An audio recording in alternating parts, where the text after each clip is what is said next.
Boa noite, Lagoinha. Aleluia. Que a graça e a paz do nosso Senhor e Salvador Jesus Cristo esteja ministrada sobre o seu coração.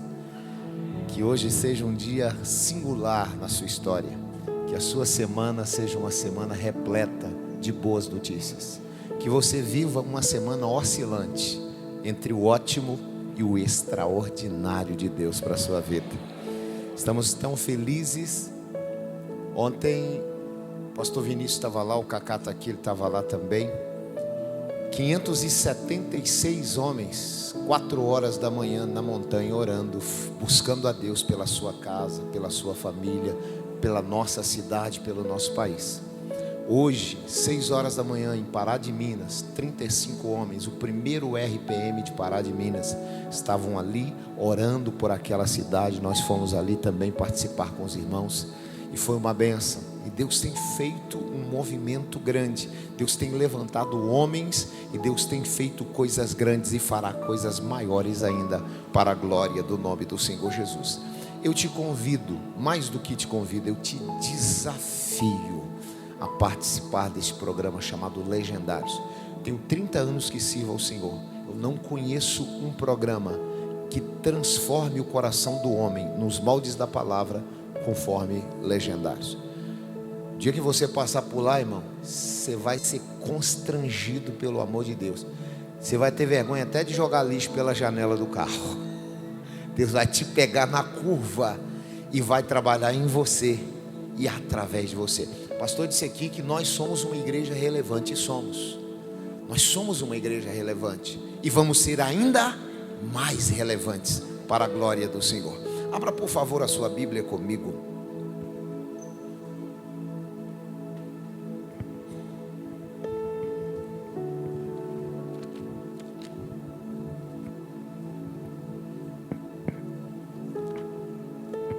Filipenses capítulo de número 4 e o versículo de número 6, para a glória do nome de Jesus. Nós leremos primeiro Filipenses 4, 6. Posteriormente, leremos 1 Pedro capítulo 5, versículo 7. Filipenses capítulo 4 e o versículo 6. Hoje eu estou muito feliz e tenho muitos motivos para estar feliz. Estou fisicamente exaurido, mas espiritualmente eu estou transbordando de alegria. E hoje eu tenho uma alegria maior, que hoje eu estou acompanhado pela minha amada esposa, que na quarta-feira que aqui estivemos, ela não pôde estar porque estava enferma. Estava vitimada pela dengue, estava convalescente, mas hoje ela está bem, de pé, abençoada, e nos acompanha. E eu estou muito feliz de tê-la aqui ao meu lado, adorando ao Senhor. Filipenses capítulo 4, versículo de número 6. Algumas pessoas procurando, eu aguardo até que todos tenham encontrado. E louvo a Deus também pela vida do pastor Vinícius, pela sua família, pelo seu ministério. O Senhor disse que já se considera um amigo. A Bíblia diz assim que há amigos mais chegados que irmãos. Eu acredito que Deus está fazendo uma aliança aí, mas é de irmandade, é de sangue mesmo, viu? Que o Senhor precisar de mim, eu estou à sua disposição. Vamos marchar junto, vamos quebrar o inferno em nome de Jesus. Vamos surrupiar o inferno e povoar o reino dos céus. Aleluia. Filipenses capítulo 4, versículo 6, que passo a ler. Não andem ansiosos por coisa alguma, mas em tudo, pela oração e súplicas, e com ação de graças, apresentem seus pedidos a Deus. Vire algumas páginas agora e vá a 1 Pedro, capítulo de número 5 e o versículo de número 7. 1 Pedro, capítulo de número 5 e o versículo de número 7, para a glória do nome santo do Senhor Jesus. 1 Pedro, capítulo 5 e o versículo 7, e a Bíblia diz assim: lançai sobre ele toda a vossa ansiedade, porque ele tem cuidado de vós. Pai, em nome do Senhor Jesus, nós oramos pedindo ao Senhor que queira preparar o nosso coração como terra fértil, Senhor, para receber a boa semente da Tua palavra, para que ela caia em terra fértil, Senhor, e esteja em um ambiente propício para o crescimento, e que esta semente cresça, brote, meu Deus, e dê frutos, e frutos dignos de arrependimento. Não deixa sair dos nossos lábios sequer uma palavra que não seja na direção do Teu Espírito Santo, mas em nome de Jesus, nos dê graça para ministrar a Sua genuína, santa e maravilhosa palavra, e que ela atinja o objetivo hoje, que é transformar vidas, que é alcançar pessoas, que é, meu Deus e meu Pai, fazer uma grande obra em nós e através de nós, para a glória do Senhor, em nome de Jesus. Amém. Levante assim a sua mão direita comigo. Diga assim: Deus cuida de mim. Agora, se você pode, pouse a mão nesse irmão da esquerda ou da direita e diga para ele: Deus cuida de você. Deus cuida da sua casa, da sua família, dos seus negócios, dos seus sonhos, dos seus anseios, do seu coração. Deus cuida da sua história. Ele tem a caneta que escreve a sua história. Não há quem nos conheça tão bem quanto Deus. Por mais que tentamos entender a nós mesmos, por mais que tenhamos uma vasta biblioteca sobre o comportamento humano, sobre antropologia, sobre psicologia, por mais que tentamos entender a dinâmica do ser humano, nós chegamos em um ponto que o nosso conhecimento não é o bastante para entender todo aquilo que é a complexidade do ser humano. E às vezes a gente acha que inclusive se conhece, mas diante da vida, às vezes somos expostos a situações que temos reações que não sabemos quais são, e só vamos descobrir quando chegarmos nesse momento. Se você se deparar na rua com um cão feroz latindo, talvez você pense: a minha primeira reação será sair correndo, mas quem sabe você trave no caminho. Talvez você diga: a minha primeira reação seja correr e entrar no carro, mas talvez você corra e entre na igreja. Nós não sabemos de fato às vezes como reagimos diante de situações, mas o nosso Deus, Ele é diferente. Ele nos conhece por fora, mas por dentro, na nossa essência. A Bíblia vai dizer que a palavra de Deus é tão poderosa que ela é capaz de chegar na divisão da alma, psique e o espírito, parte material do homem. Deus conhece a fronteira entre o pensamento e o espírito do homem. Deus te conhece tão bem, mas tão bem, que Ele te conhece inclusive antes de você existir. Deus já te conhecia. Na medida que a Bíblia vai dizer, quando Deus aborda Jeremias e o coloca de pé e o chama para a obra, Jeremias começa a dizer: Senhor, eu não estou pronto, eu não sou hábil, eu não tenho capacidade, Senhor, eu não sou a pessoa mais adequada, eu não passo de um menino.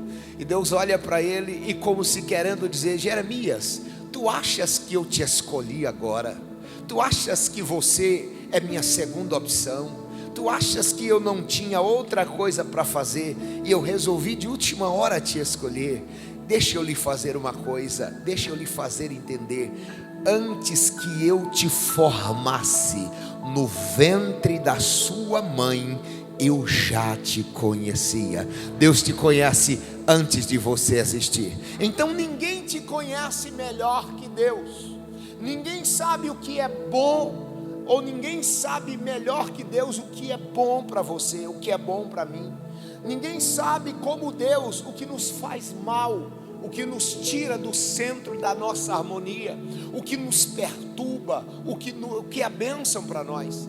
Então Deus nos conhece muito bem, e Ele agora, por nos conhecer, Ele permite que a Bíblia Sagrada seja escrita para nos orientar dentro das nossas dificuldades e na nossa caminhada.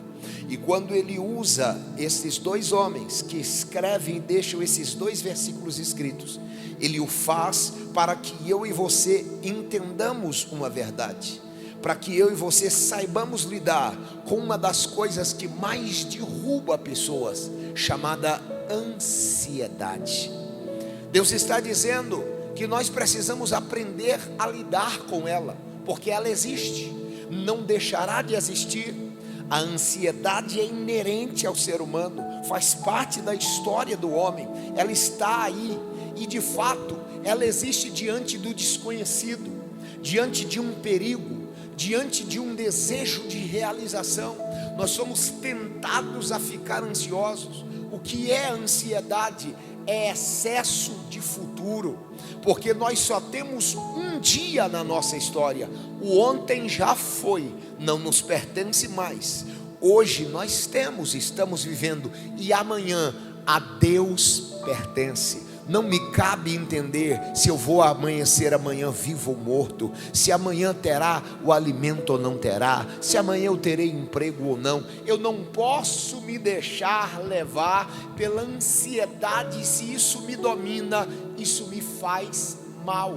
E Deus, entendendo isso, Ele chama o seu servo e diz: escreva aí, porque os meus filhos vão precisar dessa orientação. E Ele vai dizer: em nada andeis ansiosos. Deus está dizendo: não fique ansioso por nada, não se deixe levar a ansiedade ou de levar pela ansiedade por nada, porque ela vai te fazer mal, ela vai te tirar da sua zona de conforto, ela vai te desequilibrar, ela vai amplificar o medo na sua vida. Há quem seja tão ansioso que ele tem medo do amanhã, ele tem medo de amanhecer e não ter mais emprego, ele tem medo de pegar uma doença, ele tem medo de não conseguir passar no vestibular, ele tem medo de não conseguir se formar na faculdade.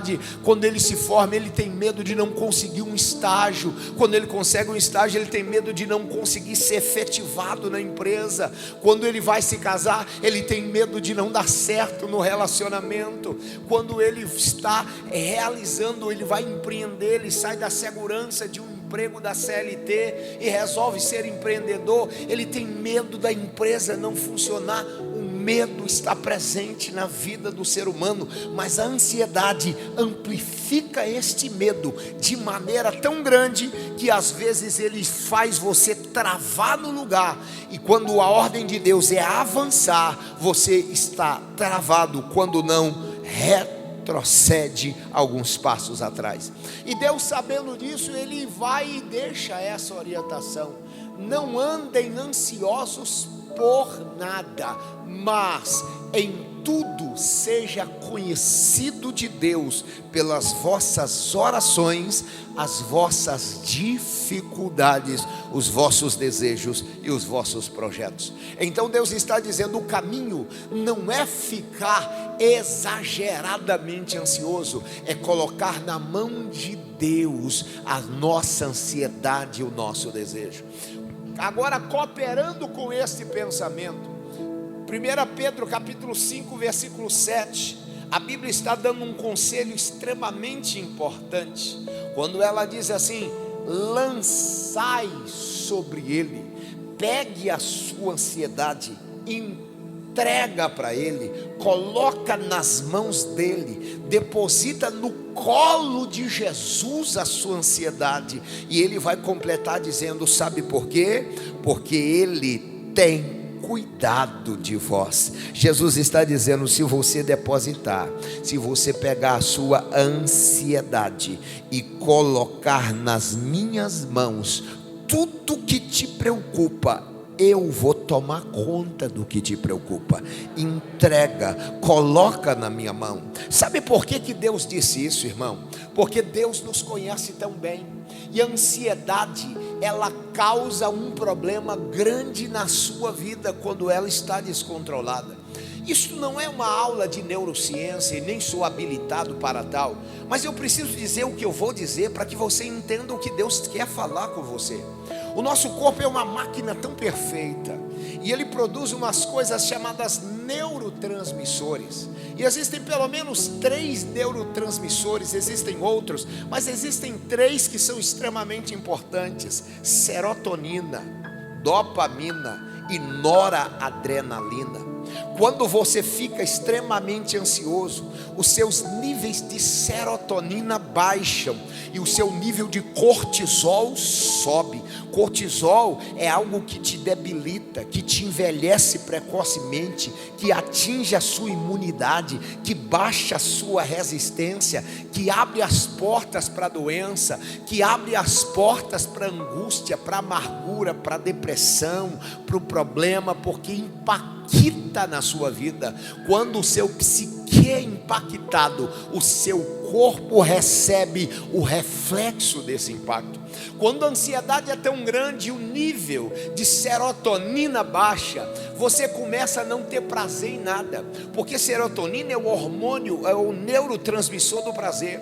Quando eu estava gordinho, irmão, e eu ia comer um pudim, eu fechava o olho e eu pegava uma colherada de pudim e botava na boca, e aquilo, as minhas papilas gustativas batiam até palminha, e eu ficava inebriado, embriagado pelo prazer que o pudim me causava. Isso é uma bomba de serotonina no cérebro, é o cérebro descarregando serotonina. Isso faz bem para a gente, porque isso evoca, isso eleva o prazer. Quem está cheio de serotonina, irmão, sente prazer nas coisas mais simples. Sabe o que é sentar-se com uma xícara de café na varanda, olhando o nascer do sol, balançando a xícara e tomando, e de repente você é tomado por um prazer tão grande, e você diz: olha, hoje eu estava tomando uma xícara de café, vendo o sol nascer, e eu me senti tão prazerosamente feliz. Alguém vai dizer: isso é uma bobagem, isso é uma besteira, isso é uma coisa simples. É uma bomba de serotonina, é Deus dizendo: eu tenho coisa boa para você. Mas quando você fica ansioso, o nível da serotonina baixa, aí o sujeito não tem prazer no dinheiro, o sujeito não tem prazer no carro novo que ele comprou um carro novo, BMW X6, com vidros, com células fotocromáticas, escurece ele clareia, clareia ele escurece, direção hidráulica não, direção elétrica computadorizada. Ele tem agora sensor de frente, sensor lateral, sensor de ré, sensor no retrovisor, sensor de chuva, sensor no para-brisa. O cara tira o carro da concessionária, bota um óculos escuro, mete o cotovelo na janela, sai dirigindo, mas ele não tem prazer naquilo. Ele vai e consegue um emprego. Ele estudou 5 anos para passar num concurso público extremamente concorrido, ele passa, não sente prazer naquilo. A vida parece que perde o gosto, perde o tato, perde o sentido de ser. Tudo por quê? Porque ele perdeu o prazer. A ansiedade tomou, roubou dele o prazer de gostar, de curtir, de desfrutar das coisas boas que Deus entrega para ele. Em contrapartida, além da serotonina, a dopamina. Quando você está extremamente ansioso, você tem os níveis de dopamina diminuídos. Dopamina é o neurotransmissor da alegria. Às vezes você chega e vai conversar com o irmão e diz assim: irmão, você está feliz?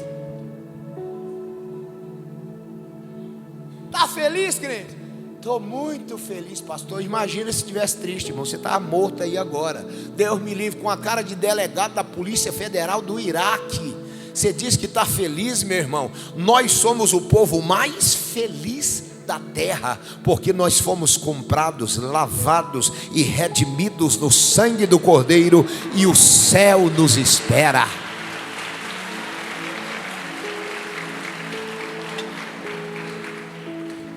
Aí quando você fica ansioso, você não consegue ficar alegre. Crente, irmão, não precisa de motivo para ficar alegre. Crente é alegre de natureza. Só de saber que Deus está do meu lado, nada pode roubar a minha alegria. Às vezes rouba. A ansiedade faz com que os seus níveis de dopamina se abaixem. E aí está todo mundo se alegrando, todo mundo celebrando. Aí está cantando um hino: pelo Senhor marchamos.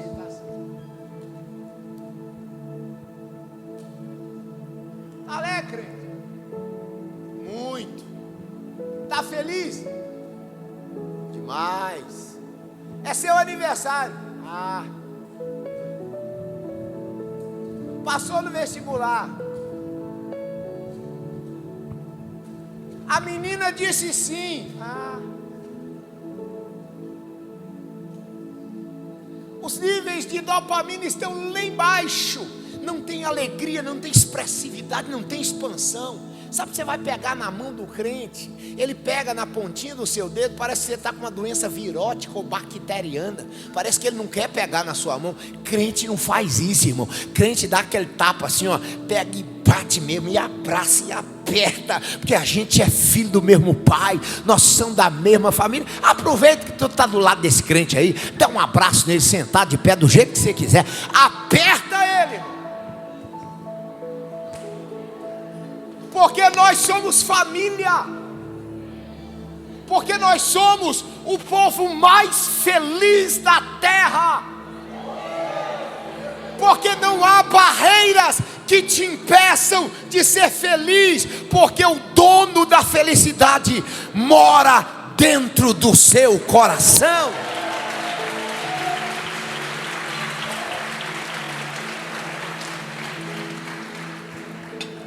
Tem gente por aí que tem o rei na barriga. Eu não, você não. A gente, o lugar do rei é no coração. No coração. Ele mora no coração. Além da dopamina, da serotonina, tem a noradrenalina. Noradrenalina é o hormônio do impulso, da energia. Tinha um personagem num desenho animado antigo. Quem é experiente assim como eu, alguns anos de estrada, vai lembrar do Uruca. Que ele saía andando e dizia: ó vida, ó céu, ó azar. Tem uns crentes uruca, irmão. O cabra está tão sem energia que ele não consegue nem caminhar, nem se expressar, nem dar um sorriso com energia. Sabe aquele sorriso amarelo? Deus te chamou, irmão, para botar fogo no mulambo do cão. Deus te chamou para ser tocha. Deus te chamou para incendiar. Onde você passar, a labareda vai acender, vidas serão transformadas. Deus te chamou para ser terremoto de poder. Então sacode essa poeira, deixa Deus te encher de graça. Levanta a sua cabeça, pega toda a ansiedade, deposita no colo de Jesus e deixa Deus cuidar do seu futuro. Viva hoje como se não houvesse amanhã, porque quem garante o amanhã é Deus.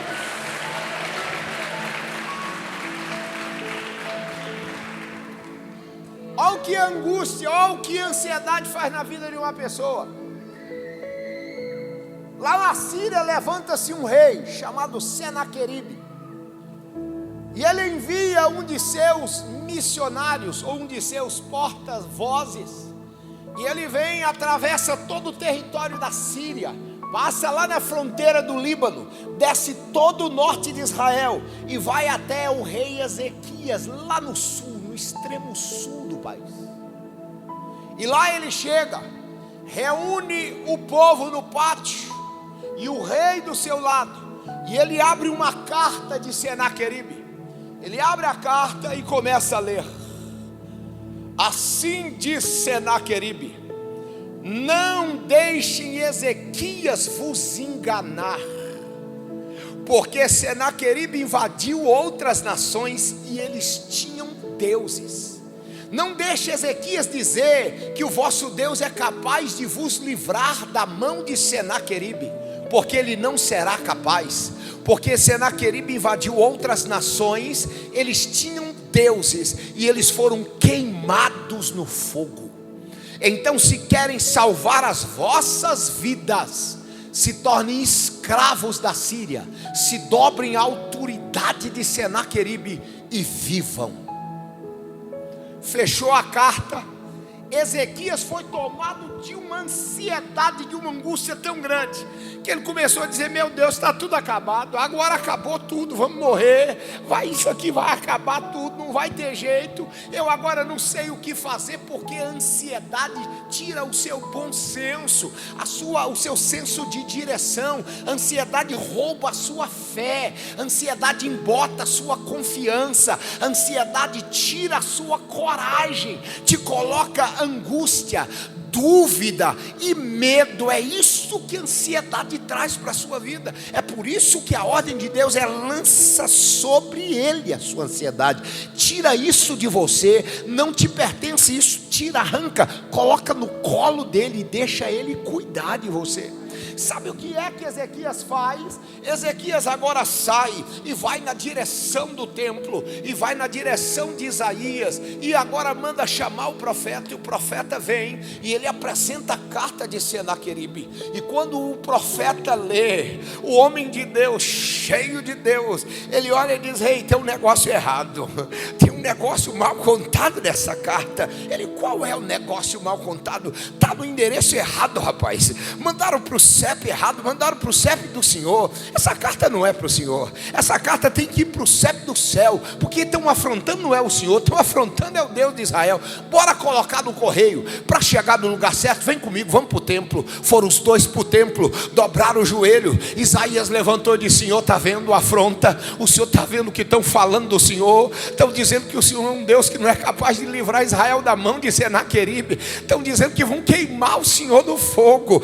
Deus agora se levanta do trono de Isaías. Não, aí foi longe demais. A Bíblia sagrada, irmão, se eu der uma pirueta e cair lá embaixo, não preocupa não, eu sou assim mesmo. A Bíblia sagrada, irmão, vai dizer que o Espírito de Deus enche Isaías de uma maneira tão poderosa, que Isaías coloca-se de pé, dedo de profeta em riste, olha para Ezequias e diz: assim diz o Senhor dos exércitos, nesta batalha não tereis que pelejar, o meu anzol já coloquei no nariz de Senaqueribe. Pastor, que loucura é essa de anzol? Sabe um touro, irmão? Um touro tem 1.200 quilos, dá paulada na cabeça dele, ele não para, fura a costela dele com um guizo, ele não para, dá paulada na parte de trás, ele não para, quebra o pau no pescoço dele, ele não para. Mas uma argolinha de ferro colocada no nariz do touro, bota um menino de 5 anos que leva o touro para onde ele quiser. Deus está dizendo: rapaz, para de ser ansioso, para de preocupar com a batalha de amanhã, só confia em mim, porque eu já botei minha argola no nariz de Senaqueribe. Deus está dizendo: quem manda sou eu, quem realiza sou eu, quem dá ordem sou eu. Ele faz plano, mas é a minha boca que assina embaixo. O homem pode fazer planos, mas a resposta final vem da boca de Deus.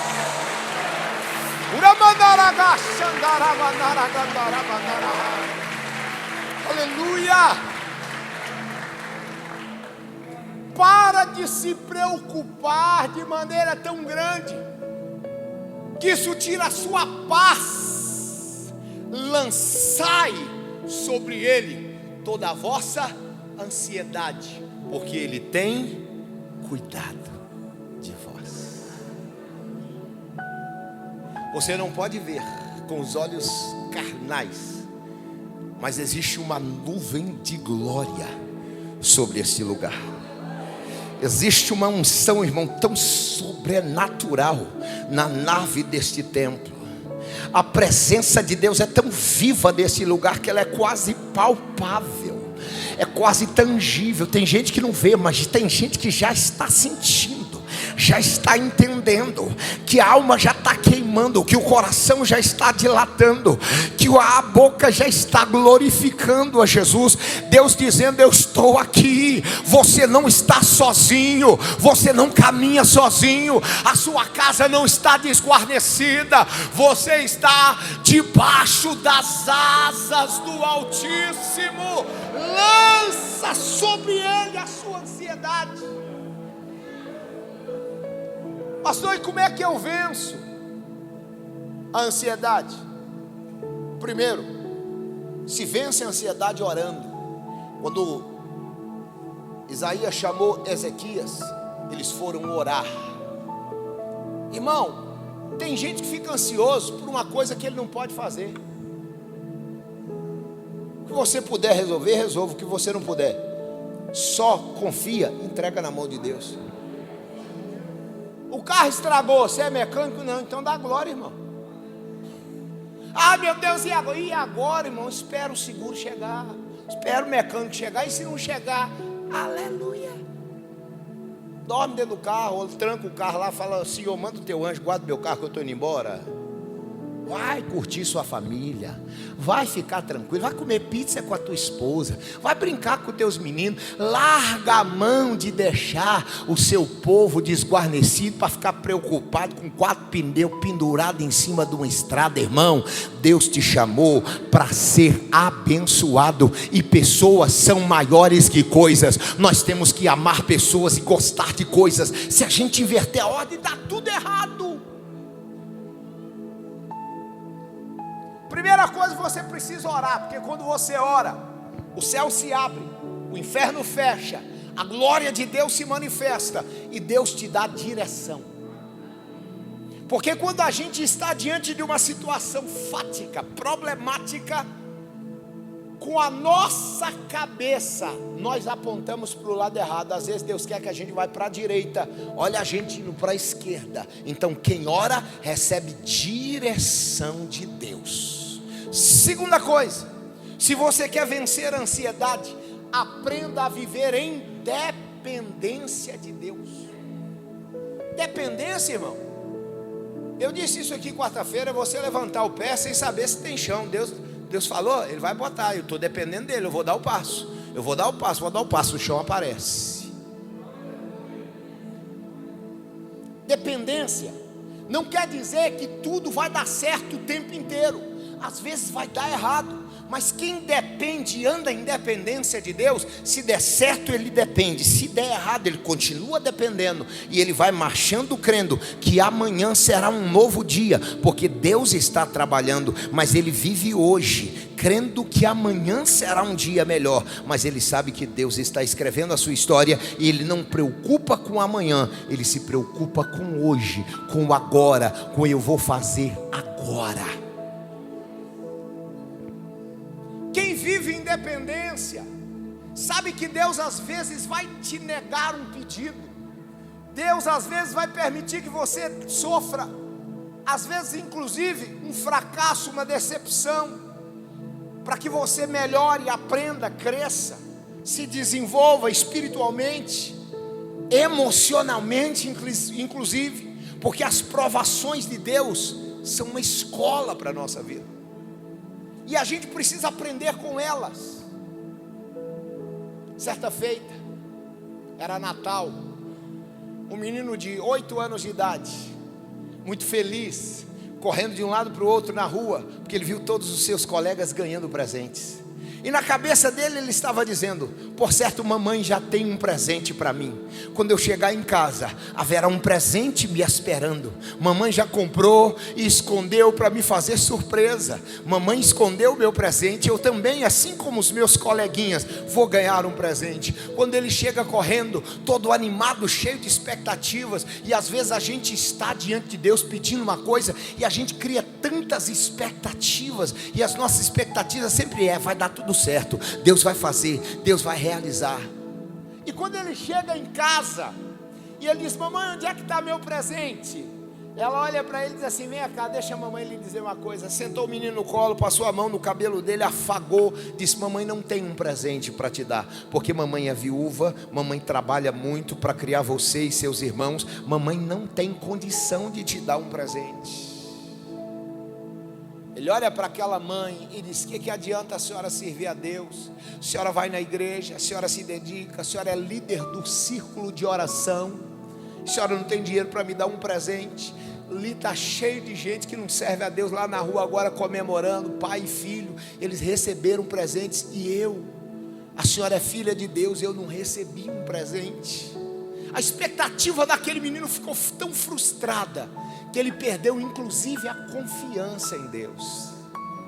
A mãe, muito calma, muito tranquila, passa a mão no cabelo do menino e diz: meu filho, deixa a mamãe lhe ensinar uma lição. Se Deus fizer, Ele é Deus. Se não fizer, continua sendo Deus. O menino cresceu. Depois da sua juventude, depois dos 20 anos de idade, um dia ele estava na igreja, depois de um ensaio com aquela banda, os meninos foram embora e ele sentou-se com o violão no colo e começou a meditar na sua vida e uma prova que ele estava passando, uma dificuldade. E então veio um lampejo de inspiração e ele lembrou-se do que a mamãe falou quando ele tinha 8 anos de idade. Então ele coloca o violão no colo, dedilha um acorde, puxa um arpejo, e o Espírito Santo traz a inspiração, e ele vai e começa a compor, e ele começa a cantar. Minha fé não está firmada nas coisas que podes fazer. Eu aprendi a te adorar pelo que és. Dele vem o sim, o amém, somente dele, mais ninguém. A Deus seja o louvor. E aí ele cantava: se Deus quiser,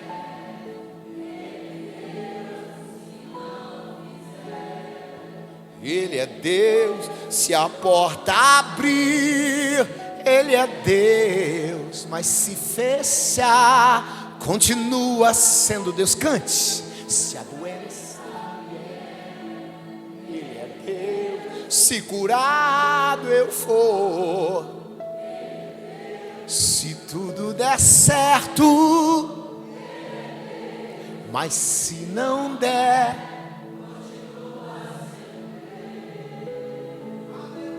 não o adoro pelo que ele faz, eu o adoro pelo que ele é.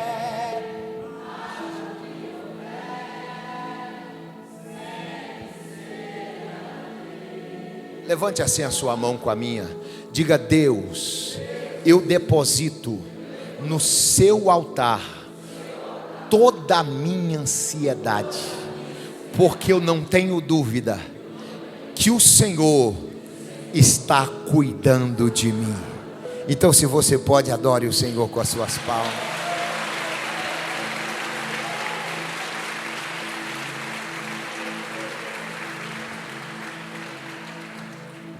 Agora que você entendeu que é orando que se enfrenta, que se vence a ansiedade, agora que você entendeu que é dependendo de Deus que você vence a ansiedade, agora você será desafiado, você será confrontado. Mais do que isso, o mundo, o diabo vai afrontar você, para que você pegue esse ensinamento que você aprendeu hoje, jogue no lixo e volte a ser ansioso. E então você precisa de quê? Para continuar andando no centro da orientação de Deus, depositando a ansiedade no colo de Deus, vivendo cada dia como se fosse o único, crendo que Deus está fazendo o que precisa fazer em favor da sua vida, da sua casa, do seu trabalho, do seu ministério. O que é que você precisa?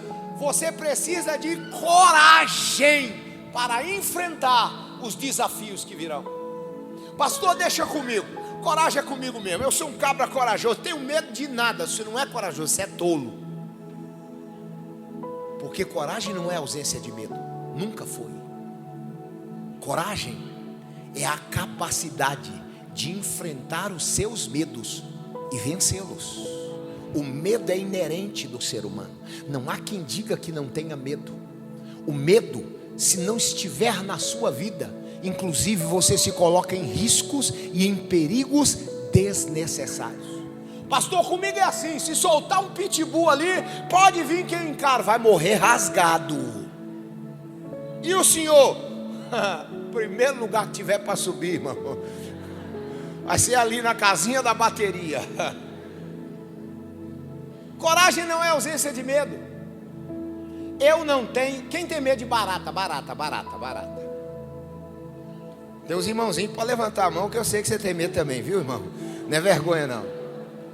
Eu não tenho. Quem tem medo de rato? Rato. Até o pastor Vinícius. Eu não tenho medo de rato. Eu tenho muito respeito por ele. E eu prefiro não habitar o mesmo ambiente que aquela criatura. De sorte que um dia apareceu um rato lá em casa. E aí eu cheguei em casa, a minha esposa disse assim: amor, tem um rato atrás do sofá. E eu pensei, lascou. Eu pensei, me dá uma estratégia, Jesus. Aí o meu portão dá de frente para a porta da minha sala. Eu falei, eu abro o portão, abro a porta da sala, dou meia dúzia de gritos, o rato fica doido, sai no carreirão, ele vê a porta aberta, passa, vê o portão aberto, passa, sai, e eu ainda vou sair como herói bem na fita. Passei a mão na vassoura e disse, amor, ré do sofá aí, mostrar para esse rato. Dei meia dúzia de gritos, irmão, minhas tripas estavam misturando. Que eu disse, vai que esse rato sai do sofá, pula na minha perna, sobe na minha calça, meu Jesus da glória. E eu tô, sai daí, seu rato, mas eu estava morrendo de medo. Coragem é isso, é você encarar o seu medo. Não é a ausência do medo, é você ir para cima do seu medo e dizer, você não vai me parar, você não vai me deter. Estou morrendo de medo, mas eu estou aqui para encarar o que tiver que encarar. Deus está te chamando para ter coragem quando confrontado for com relação aos problemas da vida. E quando a ansiedade bater a sua porta, você terá coragem de olhar para os seus problemas e dizer, eu já depositei na mão do Senhor, eu confio nele e corajosamente eu decido que tudo vai acontecer de acordo com o que Deus determinar na minha história. Por favor, fique de pé no seu lugar.